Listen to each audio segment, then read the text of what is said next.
Here are the 5 deep wounds to India by British colonial rule. Unmasked. Number 5. First traders, then colonizers. The British East India Company made its sneaky entry through the Indian port in 1608. Originally, the company started with a group of merchants trying to seek a monopoly over trade operations in the East Indies. In 1615, Thomas Roe, one of the members, approached the ruling Emperor Jahangir to gain permission to open the first factory in India. Slowly, as they expanded their trade operations, the British started forming colonies. Penetrating deep into Indian politics, the Imperialists took advantage of the infighting between the ruling royalty in different states, pitting one against the other by taking sides and offering protection.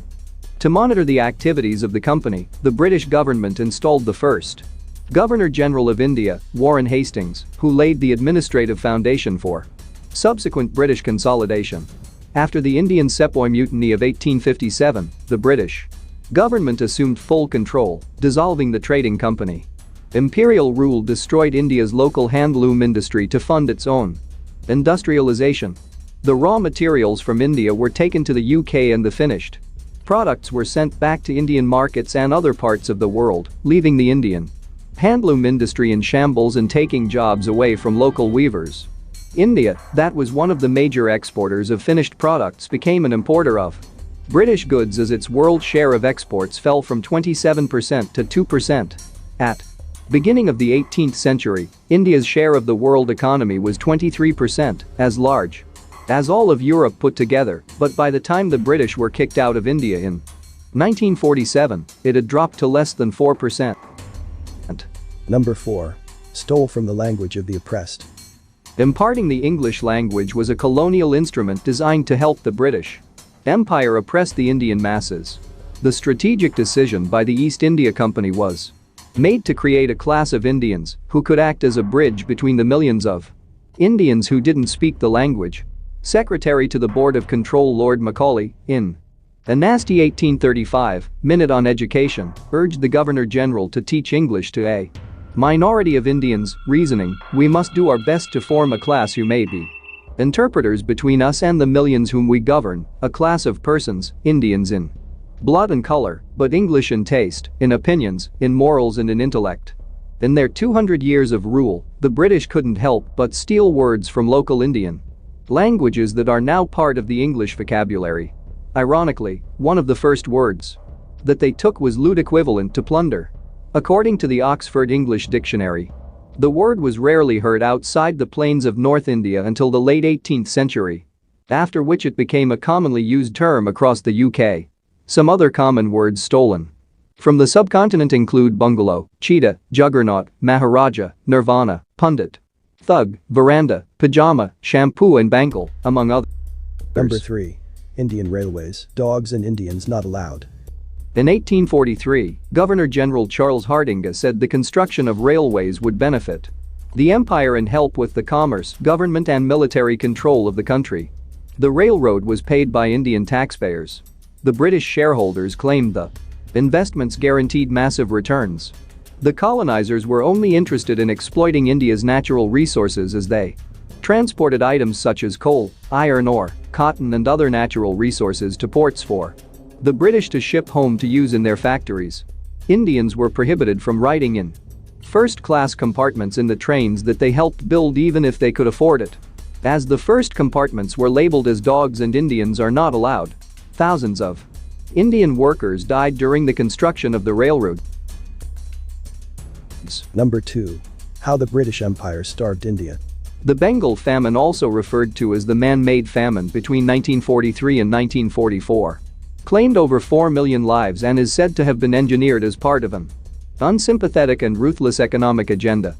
During World War II, UK Prime Minister Winston Churchill ignored farmers' pleas for emergency food aid, leaving millions to starve as their rice paddy fields were turned over to jute production. Ships carrying cereals from Australia bypassed India on their way to the Mediterranean Sea, where supplies were already abundant. During the Bihar famine of 1873, the so-called relief efforts were deemed excessive.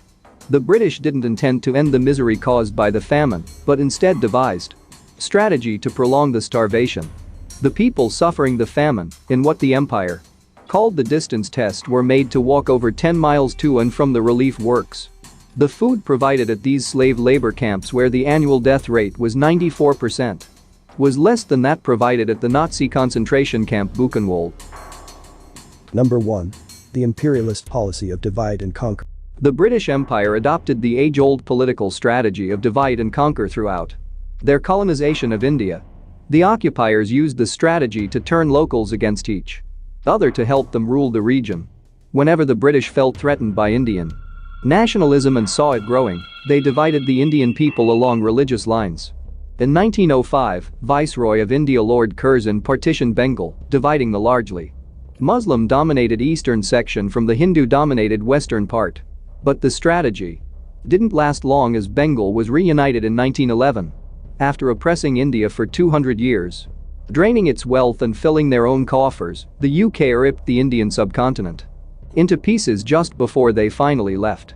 The partition of 1947 that came along with India's independence left nearly 1 million dead and 13 million displaced. Billions of dollars were lost in property left behind. Practically, troops of a country having 0.2% of total landmass occupied 94% of landmass of the earth. British controlled more than $1 trillion worth of Africa's key resources. They looted everything, be it commodity or culture, whether from India or America. Still, the British Commonwealth of Nations have almost all countries that were ruled by the British, including India. It seems that we are signifying their British Empire. There was reference to democracy and rule of law. Let me say with the greatest possible respect, it's a bit rich to oppress, enslave, kill, torture, maim people for 200 years and then celebrate the fact that they're democratic at the end of it.